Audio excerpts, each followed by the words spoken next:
Break नंतर चर्चा थोडीशी नाजूक विषयाकडे अधिक घेऊन जायची ती म्हणजे आता पांडेचं जे काही म्हणणे ते ऐकून घ्यावं लागेल। पांडेचं असं म्हणणे की असा प्रकार घडला नव्हता, मला फ्रेम केलं जात आहे, षडयंत्र रचलं जात आहे, मी गरीब भागातून वरती आलो ते कोणाला पाहवत नाहीये, जी घटना ज्या दिवशी घडली होती असा दावा ती मुलगी करते, त्याच्यानंतर ती इतक्या काही दिवसानंतर तक्रार का करते, मधल्यामध्ये ती मला पर्सनल मेसेजेस कशी काय करते, असे प्रश्न त्याने उपस्थित केलेत। विद्याताई आपल्यासोबत आहेत। विद्याताई, नेहमी जनरली कुठल्याही स्त्रीकडनं मुलीकडनं काही आरोप झाले की पुरुष लगेचच वाईट ठरतो, त्याच्यावरती लगेच आरोप प्रत्यारोप सुरू होतात। इथे तर एक पब्लिक फिगर आहे, राजकीय पक्षात त्याचं करिअर आज स्टेकला आहे गणेश पांडेचं, अशा वेळी आपण थेट तुम्ही तर अटकेचीच मागणी केलेली आहे, थोडी घाई होते?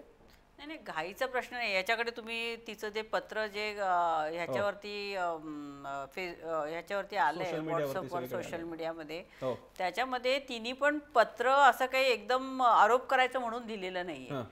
तिने बिचकत आणि आपल्या मुंबईच्या अध्यक्षांना लिहिलेलं आहे आणि त्याच्यामध्ये तिने जे सांगितलेलं आहे ते प्रसंग एक एक दिलेले आहेत की हे 3-4 मुलं दारू पीत बसलेले होते, त्यांनी माझी हे म्हणजे तिने विनयभंग करायचा प्रयत्न केला, ती खोलीमध्ये निघून गेली तर तिच्या खोलीवरती लाथा मारायचा प्रयत्न केला, किंवा पब्लिक प्लेसमध्ये म्हणजे ट्रेनमध्ये जाताना पॉर्न फिल्मचं हे सगळं लावून जोरात व्हॉइस करून तिने ते मोबाईल तिला ऐकवण्याचा प्रयत्न केलेला आहे।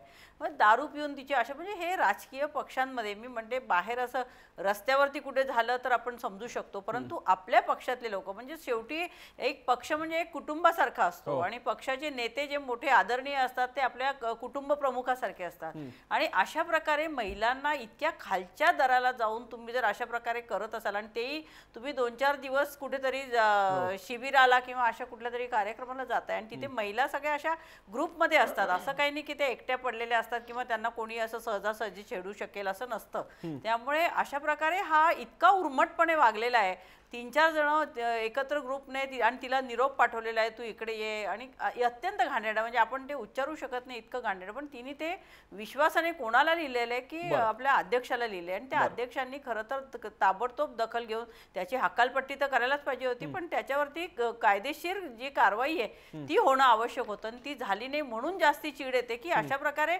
म्हणजे त्याला कायद्याचं संरक्षण मिळालंय काय, म्हणजे तू मोठ्या पदावर आणि कुठेतरी चालला होता आणि आता त्या मुलीने हिंमत दाखवल्यानंतर हे पत्र सगळीकडे गेल्यानंतर आता घाबरून तो तिच्यावरती आरोप करतोय किंवा खोटे आरोप करतोय, तर त्याच्यामध्ये त्याच्या म्हणण्यामध्ये काही फारसं मला तथ्य वाटत नाही। मी प्रियादर्शनीकडे इकडे काही याच टेक्निकल बाबींना घेऊन जातो। प्रियदर्शनी, इथला जो सारखा गणेश पांडेचा मुद्दा आहे की 4 मार्चला विनयभंग झाला पण 5-6 पर्यंत तो कॉन्स्टंट ती मुलगी आमच्या सोबत होती, 7 मार्चला व्हॉट्सअपवरून तिने आपल्याशी संवाद साधला होता, कौतुक केलं होतं आणि मग आज अचानक हे तक्रारी वगैरे कसे काय? प्रियदर्शनी, माझं लक्ष वेधायचंय, मला तुझं लक्ष वेधायचंय, असे अनेक गुन्ह्याच्या बातम्या आपण वाचत असतो, लग्नाचं आमिष दाखवून बलात्कार झाला, अनेक वर्षांचं रिलेशन होतं आणि नंतर अचानक मग ती त्या महिलेनं एखाद्या पुरुषावरती आरोप केले होते आणि नंतर त्याला अटक वगैरे होते। गणेश पांडेच्या बाबतीत आपण इतक्या लवकर कन्क्लुजनला पोहोचलं पाहिजे का, म्हणजे जे सगळीकडे चर्चा चालू आहे अशा अर्थानं? नाही, जसं तुम्ही म्हणताय तसं मला असं वाटतं की डायरेक्ट आपण कन्क्लुजनला पोहोचण्याची खरंच घाई होती आहे, पण इथे सगळ्यांचा आक्षेप कन्क्लुजन पर्यंत पोहोचण्याला नाहीये, तर मुळात इतका उशीर का होतोय चौकशीला याचा सगळ्यांचा आक्षेप आहे। जेव्हा तिने तक्रार केली त्याच्यानंतर लगेचच ह्या सगळ्या कार्यवाही होणं खरं तर अपेक्षित होतं आणि ती होत नाहीये म्हणून हा विषय जास्त मोठा होतोय असं मला वाटतं। याबरोबरच मला एक मुद्दा मांडायचा की अनेकदा जेव्हा स्त्रिया समोर येऊन अशा प्रकारचे काही आरोप करतात तेव्हा बचावात्मक पवित्रा घेताना अनेक जण पहिल्यांदा हाच आरोप करतात की इतका उशीर का घेतला, म्हणजे मुळातच जेव्हा अशा प्रकारच्या काही घटना होतात ती अजूनही अस्वस्थ आहे, याचा अर्थ ज्यावेळेस ही घटना झालेली असेल त्यावेळेस ती किती मोठ्या प्रमाणावर अस्वस्थ असेल आणि कुणाकडे जावं, कुठल्या प्रकारची तक्रार करावी, कोणाकडे ती तक्रार करावी इतक्या विश्वासाने खात्रीलायक करण्याकरता तशी यंत्रणा तिच्याकडे नाहीये। अशा ह्या सगळ्या याच्यामध्ये निश्चित प्रकारचा कालावधी जाऊ शकतो आणि ह्या कालावधी जात असताना तो जो इनर तिचा कॉन्फ्लिक्ट असेल तो ती सगळ्यांसमोर निश्चित, कारण ती वर्कशॉपला गेलेली आहे, तिथे ती सगळ्यांसमोर हा कॉन्फ्लिक्ट दाखवू नाही शकत, त्यामुळे कदाचित मला असं वाटतं उशीर झालेला असू शकतो। पण जसं तुम्ही म्हणताय की गरजेचं नाहीये तिने आरोप केला म्हणून तो आरोप बरोबर असेलच, पण याची किमान शहानिशा व्हावी ना, रीतसर ज्या गोष्टी आहेत त्या सगळ्या केल्या जावा, केवळ पदावरनं त्याला काढलं। आता याच्यामध्ये एक खूप छोटा मुद्दा असा आहे की जर सहजासहजी एखाद्याला काहीही कारण नसताना जर पदावरनं काढलं तर तो माणूस शांत बसेल का, किंवा तो सहज राजीनामा देईल का राजकीय क्षेत्रामध्ये? आणि खरं राजकीय क्षेत्रामध्ये हा सगळ्यात महत्वाचा मुद्दा आहे जो आतापर्यंत लपलेला आहे, ज्याच्याबद्दल गणेश पांडे कुठल्याही प्रकारे वाच्यता करत नाही. ते वाच्यता काय करतायत की तिने उशिरा तक्रार वगैरे का केली, तर मला असं वाटतं की तो तिचा अस्वस्थतेचा काळ होता आणि जेव्हा ती स्थिरावली असेल त्यानंतर तिने तो कालावधी गेल्यानंतर, म्हणजे खूपदा असं पण होतं की रेप झाल्यानंतर तिने प्रतिकार का केला नाही हा प्रश्न पण खूप वेळा उपस्थित होतो. पण हा एक खरं तर एक स्ट्रोक असतो आणि त्या स्ट्रोक मध्ये ती बाई त्या पद्धतीने रिॲक्ट होऊ शकत नाही. ही वस्तुस्थिती आणि मेडिकली ते सिद्ध झालेलं आहे. पण बचावात्मक पवित्रा घ्यायचा असेल तर अशा प्रकारच्या काय म्हणतात त्याला, अशा प्रकारची वाच्यता केली जाते. याच्या बरोबरीनं मला आणखीन एक मुद्दा मांडायचा आहे की तुम्ही जो मुद्दा मांडलाय की अमेरिकेत ज्या निवडणुका चाललेल्या आहेत आणि त्या सगळ्या संदर्भातला मुद्दा आहे, तर त्याला जोडून मला एक मुद्दा मांडायचा आहे की गणेश पांडेचं हे सगळं प्रकरण झाल्यानंतर जेव्हा ते सोशल मीडियात आलं तर डायरेक्ट कन्क्लुजन वर पोहोचण्याची लोकांना पण इतकी घाई आहे. आणि ती घाई कशा प्रकारे आहे की ह्या बाईवर अन्याय झालेला आहे हे सगळ्यांनी ठरवलेलं आहे. आणि हे करण्यासाठी काय करा तर गणेश पांडेच्या मुलीची लिंक शेअर करा, ते त्याच्या आईला बहिणीला आणि तत्सम बायकोला अशा प्रकारच्या शिव्या गाळ. हे म्हणजे एका बाईवर अन्याय झालाय म्हणून तुम्ही दुसऱ्या बाईवर अन्याय करणार आहात. आणि हे सगळे करणारे पुरुष असतात, हे सगळे स्वतःचा वेंडेटा पुश करणारे सगळे पुरुष असतात. तुझा मुद्दा प्रियदर्शनी अतिशय अचूक मुद्दा आहे आणि ह्याची ओळख इकडे हे सांगितलं गेलं पाहिजे. हा मुद्दा असा होता की या गणेश पांडेला तुमचा मनात राग असेल तर त्यांच्या आई बहिणीचे काय फेसबुक प्रोफाईल असेल तिकडे जाऊन तुम्ही शिव्या द्या, असा सगळा प्रकार होता आणि त्याच्यावरती टीका झाली. आणि कोणीही असं करू नये हे आपल्या प्रेक्षकांसाठी याचं आवाहन आहे. मी नीलमताईने एक छोटासा मुद्दा विचारणार आहे, थोडक्यात फक्त विचारण्याकरता. नीलमताई, हा सगळा प्रकार घडल्यानंतर पक्षातून तो माणूस स्वतःहून राजीनामा देतो, पक्ष कारवाई करत नाही आणि त्यानंतर आज विधान परिषदेच्या सभापतींना निर्देश द्यावे लागतात काही कारवाईचे. एक भाजयुमोचा कोण एक अध्यक्ष असतो त्याच्यावर कारवाईसाठी एवढा वेळ जातो आणि विधान परिषद सभापतींना निर्णय द्यावा लागतो, जे सुद्धा आज भाजपचे नाहीत. आपल्याला कल्पना आहे निंबाळकरांनी दिला होता. भाजपनं कारण नसताना स्वतःची ही हानी घडवून आणली आहे का, राजकीय दृष्ट्या हानी घडवून आणली आहे का?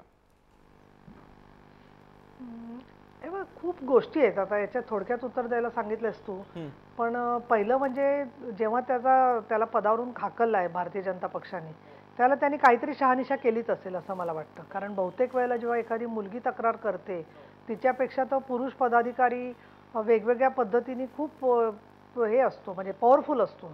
त्याच्यामध्ये सत्ता म्हणून, कोणाच्या तरी जवळचा म्हणून, किंवा त्यांनी बरंच काम केलेलं असतं म्हणून ते त्या पदावर असतो. त्यामुळे त्याला काढला तेव्हा ज्यांनी कोणी शहानिशा केली त्यांना त्याच्यात तिच्या म्हणण्यात तथ्य दिसलं असेल म्हणून त्यांनी शहानिशा करून काढलेलं आहे. हे वस्तुस्थिती आहे. आपण एक इमॅजिन करू की समजा ही डायरेक्टली पोलिसाकडे गेली असती मुलगी, तर पोलिसांना दखल घेऊन त्याच्यावरती ऍक्शन घ्यावीच लागली असती. त्याच्यामुळे प्रश्न असा आहे की पक्षाकडे गेल्यामुळे उलट असं होतं. आणि आम्ही युनिव्हर्सिटीत सुद्धा जेव्हा कमिटीवर होते तेव्हा आम्हाला हा अनुभव होता की अंतर्गत विशाखा कमिटीकडे गेलं आणि जर का त्या मुलीला नंतर गेलं तर पोलीस म्हणायचे तुम्ही 1 वर्षभर का नाही आलात. मग शेवटी आम्ही हा सल्ला द्यायला लागलो विशाखा कमिटीमध्ये की डायरेक्टली जेव्हा गंभीर आहे, जेव्हा शारीरिक स्वरूपाचं काही हानी पोहोचवलेली आहे किंवा तिला मानसिकरित्या इतका धक्का बसलाय की तिला असं वाटतं की याची दखल घेतली पाहिजे कारण तो परत अटॅक करेल, तर पोलिसांकडे जाण्याशिवाय मार्ग राहत नाही. आणि इथे ती का बोलली नाही वगैरे ना याची खूप कारणं असू शकतात. तो माझा मुद्दा नव्हता, तो फक्त केवळ मला कल्पना आहे ती का बोलली नाही हा मुद्दा घ्यायचाच नाही आपल्याला. कारण तो प्रियदर्शनीने दिलेलं उत्तर त्याचं बरोबर आहे की हे डिस्क्रिप्शन आपण मुलीसाठीच ठेवायचं आहे. ते आपण तिला विचारायचं नाही की तू एवढा उशीर का केला, कारण ती प्रोसेसच मला कल्पना आहे तेहलका प्रकरणात सुद्धा असाच प्रकार झाला होता की त्या विशिष्ट मुलीने एवढा उशीर का लावला होता. हा पूर्ण डिस्क्रिप्शन हा अधिकार फक्त त्या मुलीचा आहे कारण ती कोणत्या फेज मधून गेलेली आहे याची आपल्याला कल्पना नसते. माझ्याकडे शेवटचा आता काही वेळ उरलेला, मी विनय देशपांडे आपल्यासोबत आहेत, संडे गार्डियनच्या मुंबई रेसिडेंट एडिटर. विनय, स्वागत आहे तुझं. पहिल्यांदा या सगळ्या प्रकरणाकडे तू कशा प्रकारे बघतेस? मला असं वाटतं ह्या सगळ्या प्रकरणातून हे जास्तीत जास्त उघड होत चाललंय की कुठल्याही राजकीय पक्षात जर का कुठल्याही स्त्रीला राजकीय ॲस्पिरेशन असेल तर बाई तू ॲट युअर ओन रिस्क आहेस, आम्ही तुझ्या पाठीशी उभे राहूच, किंवा आमच्याकडे एक फ्रेमवर्क आहे की ज्याच्यातून आम्ही तुला संरक्षण देऊ शकू अशी आम्ही तुला खात्री देत नाही. तुला रिस्क वाटली तू ठरव पुढे जायचं नाही जायचं. आणि ही खूप धोक्याची गोष्ट आहे कारण की जेव्हा आपण म्हणतो की आपण एक थ्रायव्हिंग डेमोक्रेसी आहोत, आपल्याकडे स्त्रियांनाही तितकाच वाव आहे. सेक्शुअल हॅरॅसमेंटसाठी तर खुद्द पार्लमेंटनी एक लेजिस्लेशन पास केलेलं आहे आणि आता ह्या राजकीय पक्षांनीच हे उठून म्हणणं की नाही आम्ही वर्कप्लेस नाही त्यामुळे आम्हाला ते लागू होत नाही.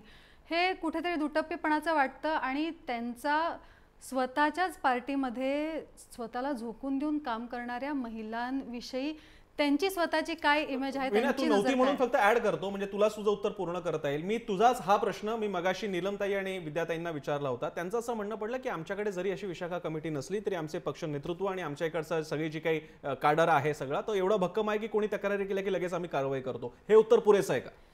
नाही, ह्यात मला असं वाटतं डिस्क्रिशनचा फार मोठा भाग होतो. कारण की नीलमताई मगाशी स्वतः पण म्हटल्या की गटांवरही अवलंबून आहे.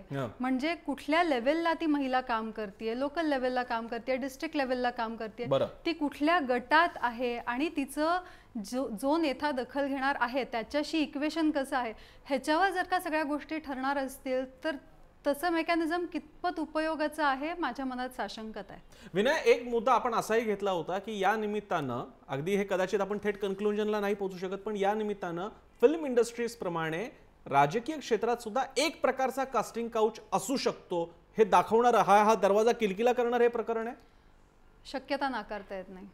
पण जर का असं असेल तर आम्ही मगाशी सुद्धा बोलत होतो की एकतर मुळात राजकारणामध्ये महिला येणारा, प्रियदर्शनीने मगाशी आकडेवारी सांगितली की मुळात तो आकडा कमी आहे.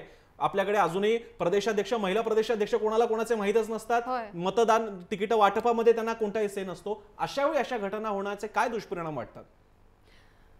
अशा वेळेला जेव्हा अशा घटना घडतात आणि ह्याच्याही वर जाऊन सांगते, आता अशी घटना घडली आहे, मी अनेक पक्षातल्या लोकांशी, श्रेष्ठ नेतृत्वाशी बोललेली आहे की तुमचं याच्याविषयी काय मत आहे किंवा तुमच्या पार्टीमध्ये आता हे जर का काउंटर करायचं असेल तर त्याच्यासाठी काय मेकॅनिझम आहे. बरेचसे राजकीय नेता जे बऱ्याच ठिकाणी पुरुषच होते त्यांनी बऱ्याच वेळेला मला सांगितलं, नाही हा ना जरा स्त्रियांचा पक्ष हे प्रश्न आहे, आमचं महिला आघाडी बघून घेईल. म्हणजे जोपर्यंत हा ॲटिट्यूड तुमचा संपत नाही की नाही हा महिलांचा प्रश्न आहे, त्या महिला बघून घेतील. आजही ह्या घटनेवर बीजेपीने मला नुकतंच सांगितलं की त्यांनी एक त्रिसदस्यीय समिती निवडलेली आहे या घटनेकडे बघण्यासाठी. त्यातही तिघी पक्षाच्याच मेंबर्स आहेत, एकही न्यूट्रल मेंबर, एनजीओ किंवा कोणी दुसरं पुढे हे प्रकरण जाईल असं त्यांनी सांगितलेलं आहे. परंतु पक्षांतर्गत एक कमिटी आहे नेमलेली त्या असं म्हणतायत, पण त्याच्यात बाहेरचं कोणी नाही. ते परत आर्बिट्ररी आहे. म्हणजे त्यांचं असं म्हणणं आहे की नाही विशाखा गाईडलाईन्सच्या पुढे जाऊन एक नियम आता ऍक्ट झालेला आहे, ते पण खरं तर आम्हाला लागू नाही because we are not a work place, पहिली गोष्ट. आणि दुसरी गोष्ट, हे झाल्यानंतर ह्याच्यात बघण्यासाठी म्हणून आम्ही 3 सदस्यांची निवड केलेली आहे. म्हणजे प्रत्येक वेळेला असं तुम्ही आर्बिट्ररी ऍक्शन घेणार का? आणि मग मीडियानी प्रश्न विचारल्यावर, कॉर्नर केल्यावर मगच हे हायलाइट केलं जाणार का? महिन्याभराने समजा हे प्रकरण बंद झालं, कुठल्याही चॅनलवर दिसलं नाही, समजा न्यूजपेपर्स मध्ये छापून आलं नाही, तर तुम्ही परत त्या माणसाला 4 महिन्यांनी घेणार का आणि परत सगळं आहे तसं चालू ठेवणार का? नीलमताई काय म्हणताय? नाही, मला असं वाटतं मात्र माहितीये का, मी आपल्या मतदारांबद्दल जे बोलते ना तेच माझं राजकीय महिला कार्यकर्त्यांबद्दल म्हणणं आहे. पण त्यांची सुद्धा एक स्वतःची लढण्याची ताकद, मदतीला येणारे लोक त्यांच्या, आणि त्यामधून ज्या बायका वाट काढतात त्याच्यामध्ये अशा लोकांना कसं म्हणजे जेरीला आणून वाट लावायची त्यांची आणि बाजूला सारून आपण आपला मार्ग काढायचा, हेच तर राजकारण आहे ना प्रसन्न. स्त्रियांच्या प्रश्नाचं जे राजकारण आहे ते एवढी स्त्री अगदी हे नाहीये, हिन दिन पददलित नाहीये, ती सुद्धा 2 गोष्टीमध्ये त्या माणसाचा अपमान करते, त्याला कुठेतरी उत्तर द्यायचा प्रयत्न करते, त्यातून मार्ग काढते. आणि अशा संघर्षातून खूप स्त्रिया बोलल्या नाही तरी सुद्धा अडथळ्यांची शर्यत पार करून पुढे येतात. हे स्त्रीच्या मधलं जे स्वतःची ऊर्जा आहे त्याच्यामधून पुढे घडत असतं. आणि म्हणून मला असं वाटतं यंत्रणा झाली एखादी उभी, ज्याला आपण म्हणू की जी खरंच गटबाजी नसलेली असेल, न्यूट्रल असेल, आनंद आहे, आमचा काही त्याला अजिबात विरोध नाहीये. पण प्रत्यक्षामध्ये आपल्याला दिसतं की मोठमोठ्या कंपन्यांमधल्या सुद्धा या कमिट्यांमध्ये जनरली त्या बाईलाच ट्रान्सफर केलं जातं, ही वस्तुस्थिती आहे. आणि म्हणून यंत्रणा आपण म्हणतो त्याच्यामध्ये स्त्रीची ही संघर्षाची शक्ती जी आहे आणि त्याच्यात मदत करणारे काही पुरुष नेते असतील, कार्यकर्ते असतील, ते खरं त्याच्यामधून पुढे नेणारा मार्ग आहे असं मला. प्रियदर्शनी काय म्हणते? मला असं ह्या सगळ्या घटनेवर मला खरं तर एक आणखीन घटना मागची आठवतीये. मुंबई ठाणे ट्रॅफिक पोलीस महिलाशी एका शिवसैनिक कार्यकर्त्यांनी गैरवर्तणूक करण्याचा प्रयत्न केला. त्यावेळेस तिथलचे जे उपायुक्त आहेत रश्मी करंदीकर यांनी स्वतः महिला ट्रॅफिक पोलीसच्या मागे त्या खंबीरपणे उभं राहिल्या आणि मला असं वाटतं की त्याच्यामुळे ऑटोमॅटिकली त्या महिलेचं जे आहे ते मनोबल वाढलेलं आहे. म्हणजे काय ती तिथे जाऊन पोलीस तक्रार करू शकली.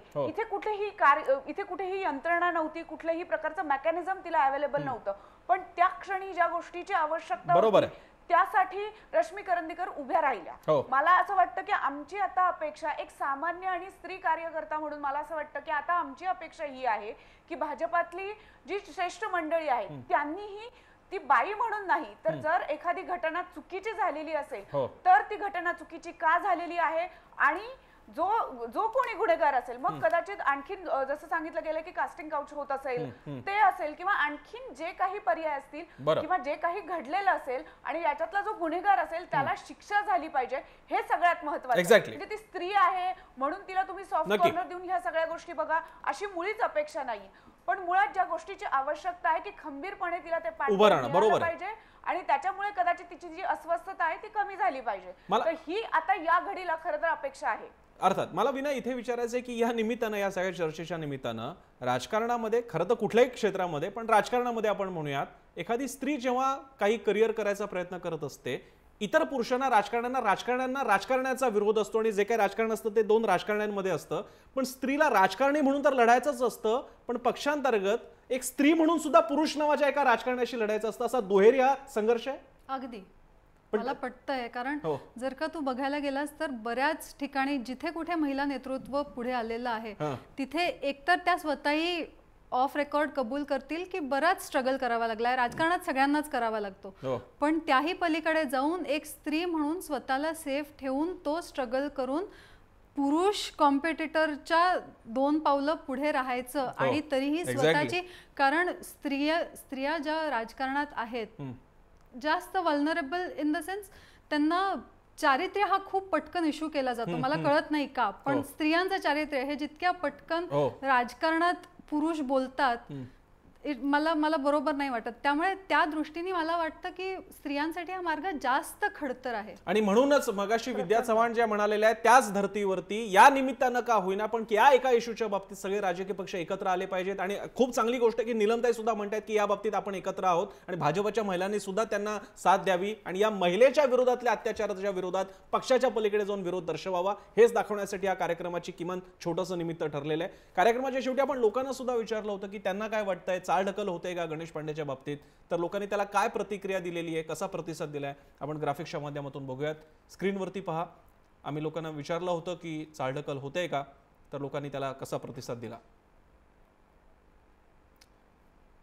लोकांनी ज्यावेळी आम्ही हा कौल विचारला त्याला लोकांचं म्हणणं आहे की 94% लोकांचं म्हणणं आहे की चालढकल होते. भाजपसाठी हा छोटासा कौल आहे, पण हा एवढा एक कौल लोकांचा लक्षात यायला हरकत नाही की लोकांच्या मनात काय वाटतंय, की तुम्ही जर का छत्रपतींचा आशीर्वादाचं नाव वगैरे घेत असाल तर रांझ्याच्या पाटलाची काय अवस्था केली होती, आमची तेवढी अपेक्षा नाहीये, पण किमान काहीतरी कारवाई करा गणेश पांडेवरती. याच अपेक्षेसह चर्चेमधल्या सगळ्या मान्यवरांचे आभार मानून आपण इथेच थांबतोय. पाहत राहा जय महाराष्ट्र.